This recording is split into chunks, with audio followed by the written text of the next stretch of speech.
basically my personality is that I try to make people remember me. I like whatever comes to my mind, as long as it doesn't hurt other people, I say. So you get a lot of spontaneous answers out of me.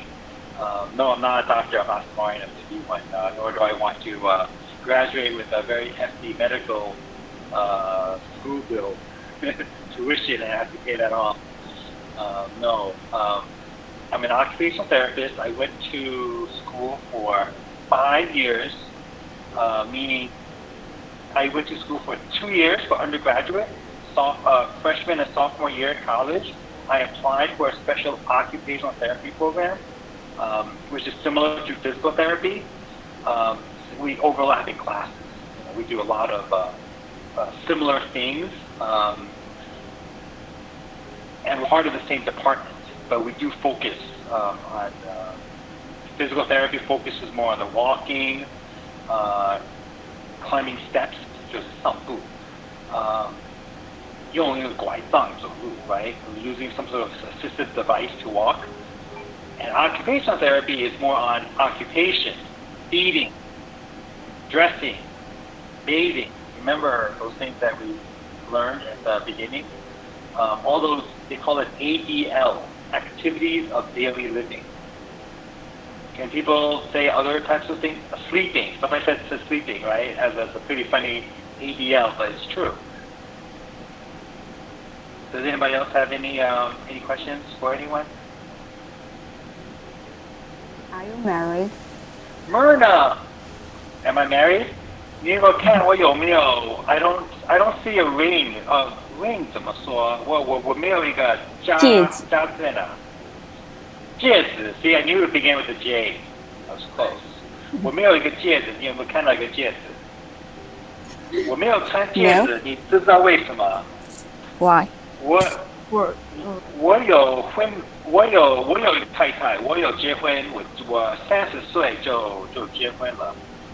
我的太太也是个中国人，也是美国出生的中国人。My wife is also a American-born Chinese. The reason why I don't wear my ring is 2 reasons.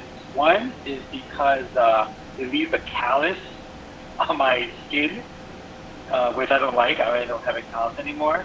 And number 2 is because my finger has out my ring with a 戒指, as my finger got thicker and it put pressure on my ring.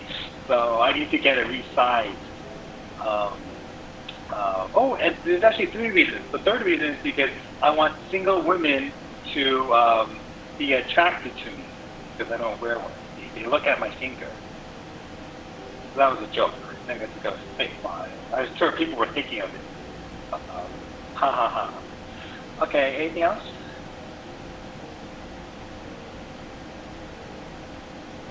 Any questions to anybody? To Dylan? To Peyton? Myrna. Have you ever been to another state? Yes. Have you ever been to another state in USA? Yes.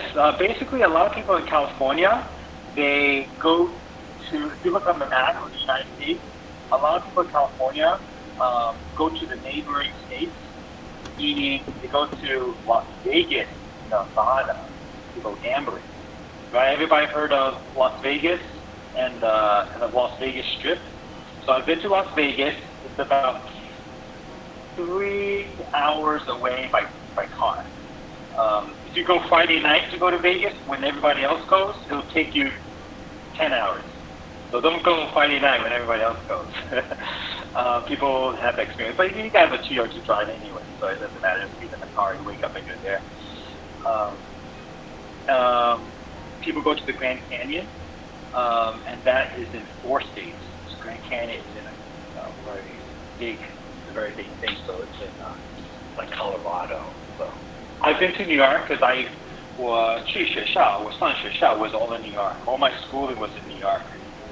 So, I got the New York attitude. Forget that.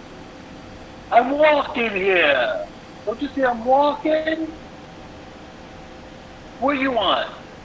That's the New York attitude. But it's not. 不在我的心里面. It's not in my heart. Anything else? What's your favorite? The differences in education between Taiwan and America. Dylan, Peyton, do you guys have an answer to that? The difference of education between Taiwan and 美国? I'm not sure about Taiwan, but in the United States, elementary school is from kindergarten to 5th grade, and then after that they go to middle school, which is usually 6th grade to 8th grade. And then after that, so it's elementary school, middle school, and then high school, which is 9th through 12th grade, and then college, which is 4 years usually, unless you want to be a doctor, which is more schooling after that.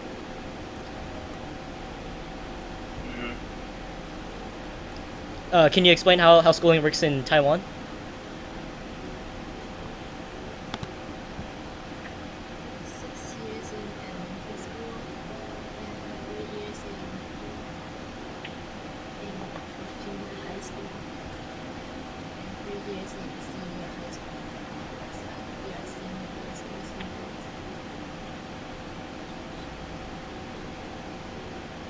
Oh, okay, it's interesting. Yeah, for me, it was more unusual. It was like elementary school was like around kindergarten to 6th grade, but then I moved to San Carlos, and middle school was from 5th to 8th. So that was pretty different. And in my place, we don't really have lockers. I don't know if Taiwan schools have lockers, but I think we don't use the lockers in our school.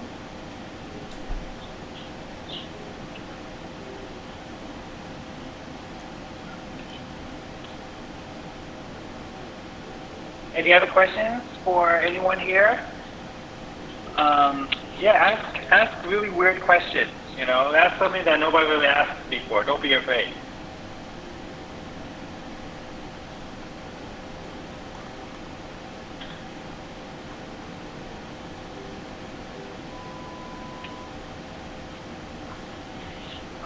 Myrna, I have a question for you. Hello, Myrna. Do you hear me? Yeah. Yeah. So I have a question for Myrna. Myrna, what are some...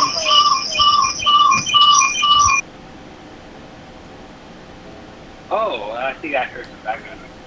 What are some life advice you would give for somebody who is in high school for the rest of their lives? Oh, you're an observer? Or you're not observing anymore. You're on TV now. Can you repeat the question?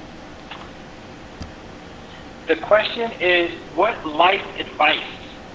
You have 5 minutes with these kids. Educate them with your knowledge. Something that they can really, that they won't forget after tonight. They'll remember. What can you tell them? This goes for everybody. If anybody has any words of wisdom, Dylan, Ian, anybody, Irene, Kenneth, Sean, YC, anybody, just say it. You know, this is your time. You really have another half an hour or so to fill up. So we're gonna be presenting tomorrow, showing the universities from California. Sorry, I'm having trouble with my volume, so can you hear me better now? Okay. Oh. Yes? Yes, we hear you, Myrna. So this is your sneak peek at what to expect for your tomorrow's class.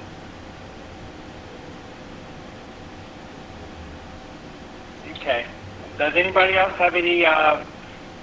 Well, I'll say something. I think that this is something that's very important and dear to my heart. in college, when I was trying to choose a career, I chose occupational therapy, right? Obviously. When I was picking a major in college, I needed to have 5 things in order to make a career. Okay, so you guys, have a piece of paper, write this down, take notes. It's important. If you're going to learn anything, think of it. It's very important. 5 things you need to have a career. 5 things. Okay, you see my hand. 5 things. Number one thing that's very important is you have to like what you do. Okay, you guys have to like what you do. You don't have to love it with a passion, like, oh, your favorite hobby, but you have to enjoy what you do, not only now, but also 20 years from now, because you'll be doing the same thing. This is a career, not a job. Okay, so you have to enjoy what you do. Number 2 is that you have to be somewhat good at what you do. You have to be have some sort of talent, some sort of affinity towards doing it. I'll give you an example later, but you have to be somewhat good at it. Of course, with more practice, you get better at it. Number 3 is that you have to be allowed to do it. Meaning somebody's got to be able to hire you for a job, or if you want to be a doctor, you got to be accepted into some sort of medical school that will allow you to do it. Okay, so 1, just to review, 1 is that you have to enjoy what you do. 2 is that you have to be somewhat good at it. Number 3 is you have to be allowed to do it. I'll give you an example. I love to draw. I'm a drawer. I'm pretty good at it. I enjoy doing it. But will somebody hire me to do it? Maybe not. So that if that doesn't work, then that career may not be for you. And for most people, it won't be. My example of drawing. It's a great creative outlet. It's terrific. It's a great stress reliever, creativity, everything's good. Is it a career? Is it something that you can really do something? Think about it. Number 4 is what is number 4? Oh, yeah. It has. And at the end of this, I like to get people's advice. I like to get people's feedback on this and tell me if you agree or disagree. Because if you disagree, I'm wasting my time. Or if you don't care, I'm wasting my time. But for the few people like Myrna, who's listening, it might actually make a difference. Number 4 is it has to make enough money to fit your lifestyle. Okay, we all work for money, right? It's not being greedy. It's just that we have expenses, we have talent, we expect compensation back. So that's important. It has to make enough money to fit your lifestyle. Now, that's different for everybody. If you want to have a big house with, many cars, that's a job. You have to find somebody that, makes that job. If you are very content and, live in a nice small house in a, not so busy part of the city, that's okay too. So that's individual. And number 5 is it has to fit. You have to have other people help you on this endeavor. Other people have to help you. Nobody got to your point right now alone. Your family has to help you. A friend has to help you. Somebody's got to help you. I will give you a real life example. Okay, this is an extreme example, but this is an example. Stripper. You're good at it. I make a lot of money doing it, right? I'm allowed to do it. A strip club is going to hire me. Does it make enough money? Sure. Yeah, I get paid well every night. 4 out of 5 days. Now, can you tell your family about it? Will they deter you from doing it? Are you embarrassed of saying what you do? If the answer is yes, honestly, then you have 4 of the 5, the career is not going to work. So that's an extreme example, but it's something to think about. It's something, I'm not going to say, oh, well, become a police officer. Okay, that's like really stereotypical and very, everybody has their own thing, so just think about it. Think long and hard, those 5 things. Can people say those 5 things? so I know I'm not wasting my breath. Somebody chime in. Somebody call in. 就是我说了五个东西，你需要有，只要你要挑一个工作。I have 5 factors. What are those 5 factors? Could you guys say one of them? So I know you guys are listening. You guys haven't hung up yet? Enjoy the job. Yeah, enjoy your job. You have to enjoy it not only now, but because let's say you're 15 years old now, right? When you're 35, do you still enjoy it? Of course, you don't know. We don't know the future. But let's say I'm just taking a guess. Okay, let's say you're a professional gamer. You play video games, right? And you're making a career out of it. People are actually paying you to test video games. Can you do it at 35? With a lot of joint injuries and a lot of things you have to do. Maybe become a supervisor or something. But think of it that way. What's number 2? What's the second factor? Anyone?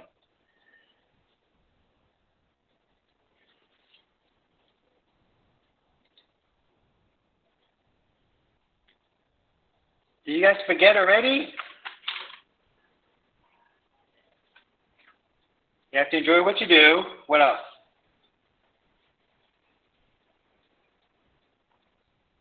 You have to be somewhat good at it, somewhat proficient at it.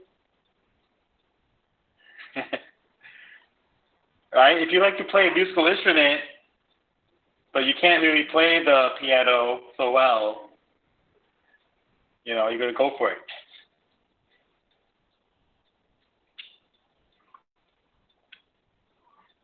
Anyone else? Any other examples?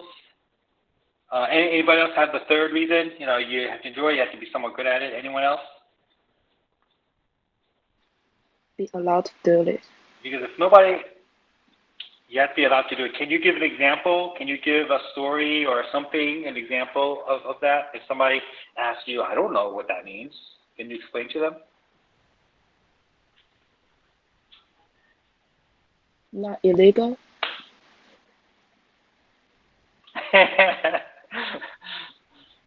It's only illegal if you get caught. I'm kidding. Yes, not illegal. That's very true. You're very good. Okay, anybody have the fourth factor that you need to choose a career? Not just a job, but a career. You get there's 5 factors. We're up to number 4.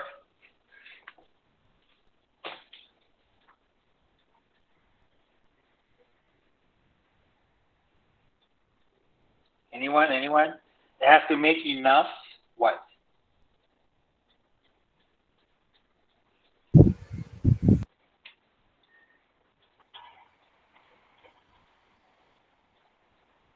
has to make enough because this is a job. This is something that you're going to do. This is a career.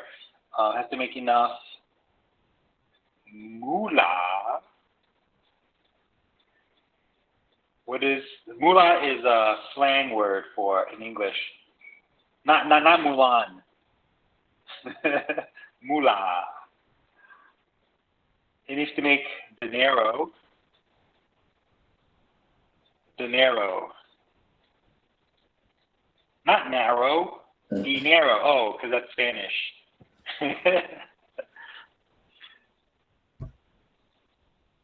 Hi, my name is Irene.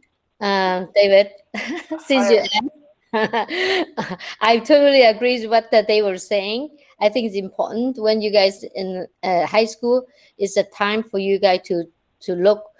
Be in touch with your heart. What they were saying was you have the passion to do things. Okay, when you have the passion to do things, then go after that. Not just because I think a lot of our Chinese culture, we want to go with your parents. What your parents expect you to do. A lot of our parents expect us to do like want you to be a doctor, a lawyer, or what do you call it, a doctor, lawyer, and other, uh, I mean, 医师, 律师, lawyer, and then also, all a lot of their expectation. But you need to know what your passion is. Then you go for it, and it will never go wrong. As they was mentioned about, after we get training, because when you go into a very professional school, we take at least like 4 years in the America, 4 year for college, and then 2 year for master degree, and then you do want to be a very good that you want to have a doctor degree, right? So it's by the time when you finished, almost like you put like and invest at least 12 years in education or 16 or something. So it's very important to know your passion is, and then you go for it. I think because I'm not a high school teacher, but I think I'm glad to see Sylvia's here. Sylvia and I know each other a little bit through volunteering, and she really have a passion. She's been teaching high school, for a long time, and she had retired now. I'm glad that she even, because I wanted to help, because I know that I'm bilingual. I can, really want to volunteer, and I have been in Taiwan for quite a few times, because my sister used to teach in Danshui. She used to taught French and mathematics. So every summer, well, I used to travel with my mom to go visit her and stuff like that. I really fell in love in Taiwan, and very, very beautiful, nice people. And I think, I think Myrna too, right? Myrna be in Taiwan. I saw your video. But I mean, it's very important to know what your passion is and do go after that, it's very important. Okay. So I currently, uh, I'm a nurse, because my mom was not because of her, but I mean, once I find out that I stick with it, I work, and then later on, when I find out a lot of our Asian Chinese people, we don't have good, um good, I mean, the way we're brought up, usually we don't get in touch with our feeling. A lot of us, we get suppressed with our feeling. So that's why a lot of Chinese, especially parents coming from overseas, like we call, like David, the American born Chinese, we call them ABC, right? And our parent, like his parent, come from overseas, we call OBC, like overseas Chinese, overseas born Chinese. Most of them, when they have a hard time adjust to, they get into depression. That's what happened to my mom. So when I was a nurse, I took care of her, and then when she would get into the deep depression and stuff like that, I took her to see a psychotherapist. At that time, back in 20 some years ago, we can hardly find anybody that speak bilingual, like speak, what do you call it, Chinese Cantonese. Okay, so ended up, there's a person, a social worker from church. So she ended up, I took her to see the social worker for counseling. Over the 3 months, and she got really overcome the depression. I saw, wow, that's very, very, very effective. So that got me into thinking and doing psychotherapy. So I went back to school and get my degree to do clinical psychology, and I'm seeing client to help them, to do, especially like now it's COVID. A lot of people get into a lot of stress, a lot of like anxiety because social distance, all this stuff.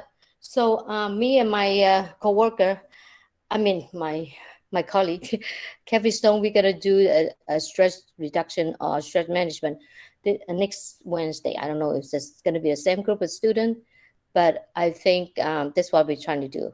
To share how to do the effective coping. It's very, very important, because a lot of our Asian, we don't tend to take care of our emotion, our mental health, mental wellness. It's very important. When you get a free, healthier mind, then everything will go into in place. So I hope it helped. But anyway, where's Sylvia? Sylvia, probably you want to share something? Give your wisdom, because she's a like lifetime high school teacher. Is it okay, David? I don't